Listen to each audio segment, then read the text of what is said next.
Haleluya, puji Tuhan, selamat pagi Bapak Ibu sidang jemaat Tuhan yang diberkati dalam nama Tuhan Yesus Kristus. Pada pagi hari ini kita akan sama-sama diberkati oleh program Sarapan GPDI Situbondo yang tentunya akan memberkati kita semua. Puji Tuhan, saat ini kita akan sama-sama belajar bagaimana tentang Father Love atau kasih Bapa.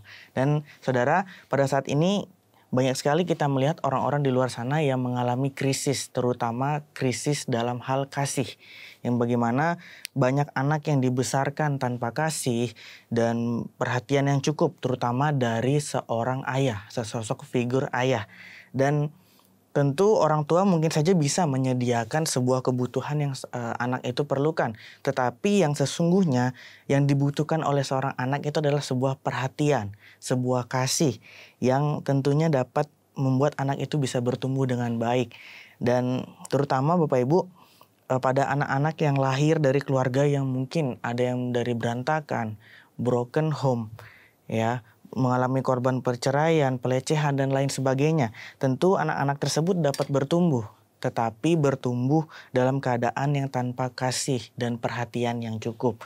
Dan kita tahu bersama bahwa ada pun peran dari seorang ayah yang sangat penting dalam kehidupan rumah tangga, terutama dalam keluarga Kristen.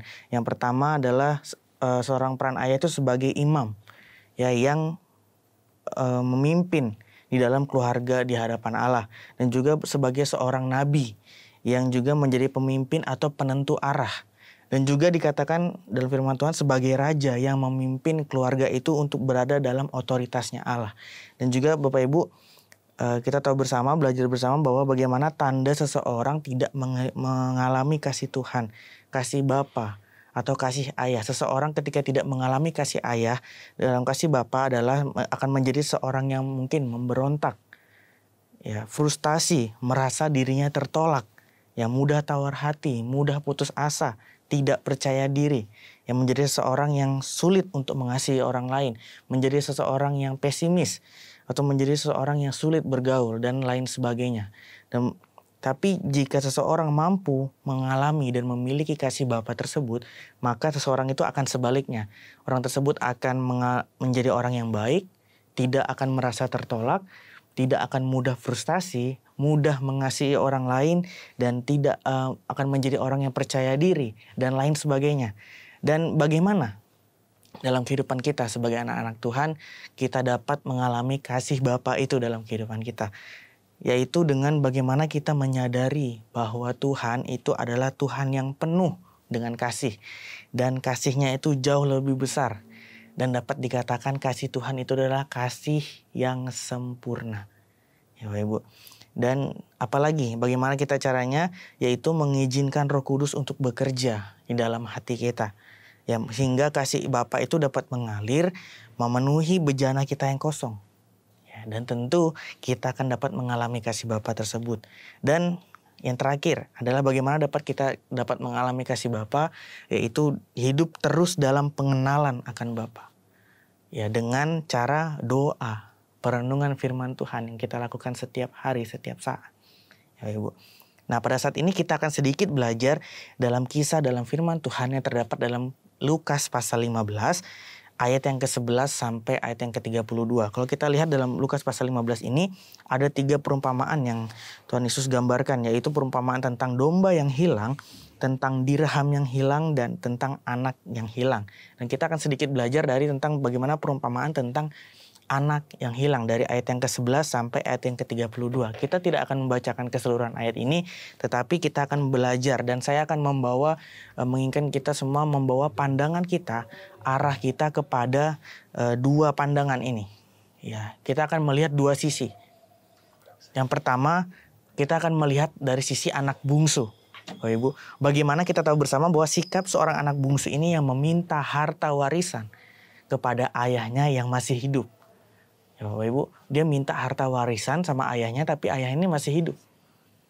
Bahwa kita tahu bersama bahwa harta warisan ini diberikan ketika seorang itu sudah meninggal, baru harta itu diberikan. Tapi anak bungsu ini enggak.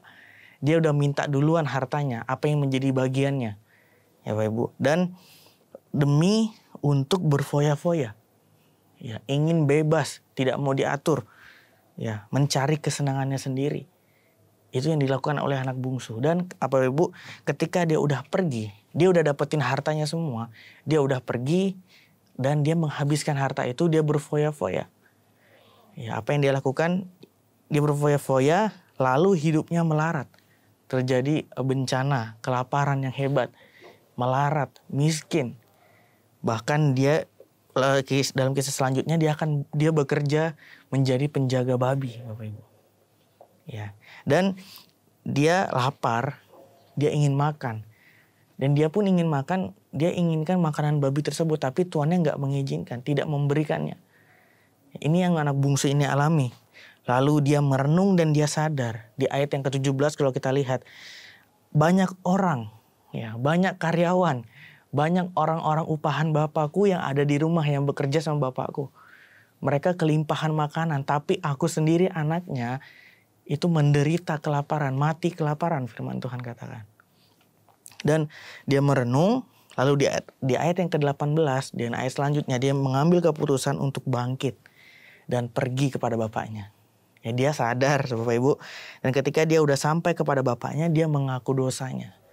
Dia ngaku dosa dan dia katakan dia ini udah gak layak lagi disebut anaknya bapak. Inilah kalau pandangan kita, sisi pandang kita yang pertama, yaitu kita melihat anak bungsu.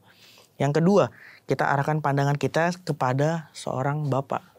Bapaknya ini, Bapak Ibu. Nah, bapak ini dari awal dia nggak pilih kasih.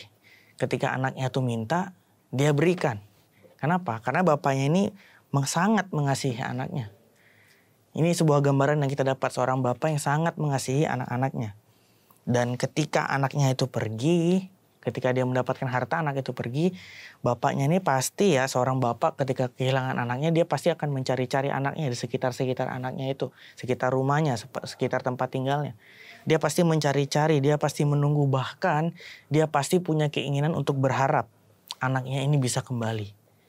Ini yang bapaknya alami. Dan ketika anak bungsunya itu kembali, dari kejauhan itu bapaknya udah lihat. Bapaknya udah lihat dia dari kejauhan, lalu bapaknya ini yang dilakukan adalah bapaknya ini berlari, merangkul dia, mencium dia, yang menemui anaknya itu. Nah, hati bapak ini tergerak oleh belas kasihan. Dan bapaknya ini nggak ingat dosa anak-anaknya lagi, nggak ingat dosa anak bungsunya ini lagi, apa yang dia udah lakukan, bapak ini nggak mau ingat, nggak mau ungkit. Ya Ibu, dan bapaknya ini bisa menerima anaknya itu sebagai anaknya lagi. Bahkan dikatakan di ayat-ayat selanjutnya, bapaknya ini bahkan ketika anaknya datang, mungkin anaknya datang dengan keadaan yang kurus, degil, ataupun kusam, dan lain sebagainya. Karena dia sedang menjaga babi kerjanya. Bau pasti. Tapi bapaknya ini mau merangkul dia, mau mencium dia. Inilah kasih yang bapaknya itu miliki, Bapak Ibu. Bahkan dia ketika dia datang, dia memberikan pakaian, memberikan jubah, dan perhiasan-perhiasan, lalu mengadakan pesta. Inilah kasih yang bapak itu miliki kepada seorang anaknya.